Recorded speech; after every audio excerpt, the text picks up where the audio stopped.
जैसे हम सभी को पता है कि हमारा पर्यावरण इतनी तेजी से प्रदूषित हो रहा है और आने वाले समय में जिस तरीके से तापमान बढ़ रहा है, आने वाले समय में हम सभी को इस चीज़ को झेलना पड़ेगा और तापमान इतना ज़्यादा बढ़ जाएगा जिससे गर्मी इतनी ज़्यादा बढ़ जाएगी जिससे हम सभी को जीने में बहुत ज़्यादा मुश्किल होगी।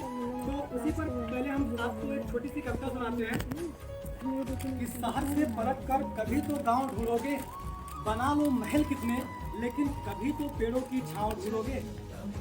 ये तितलियां, ये चिड़िया, ये कहाँ पर घर बनाएंगी, ये बुलबुल, ये कोयल कहाँ पर गीत गाएंगी। ये तितलियां, ये चिड़िया कहाँ पर घर बनाएंगी, ये बुलबुल, ये कोयल कहाँ गीत गाएंगी। धरा को फिर से हरा कर दो, सुकून फिर लौट आएगा।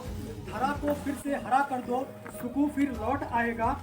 और बचा दे जो पाँव जलने से, पलट कर पाँव देखोगे।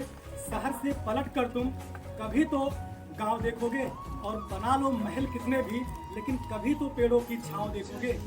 अब आप लोग जानते हैं कि हम सभी लोग अपने दैनिक जीवन में प्लास्टिक का इतने ज़्यादा इस्तेमाल कर रहे हैं कि ये जो प्लास्टिक होता है ये सड़ता नहीं है। ये जाके हम लोग ऐसे ही फेंक देते हैं, नदी नालों में इकट्ठा होता है, अपने खेतों में फेंक देते हैं, जिससे ज़मीन जो है वो बंजर बन जाती है। और प्लास्टिक जो होता है जहाँ पर हम इसको जलाते हैं, ऐसा माना जाता है कि वहाँ की ज़मीन जो होती है उसकी उर्वरक क्षमता जो होती है वो नष्ट हो जाती है, जिससे वहाँ पर जो है ज़मीन जो है बंजर हो जाती है और वहाँ पर कोई भी पेड़ नहीं उगते हैं।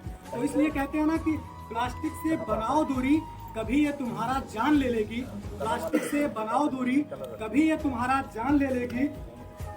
घिरोगे जब लहरों से, क्या कभी तुम नाव ढूंढोगे। शहर से पलट कर तुम कभी तो गांव ढूंढोगे।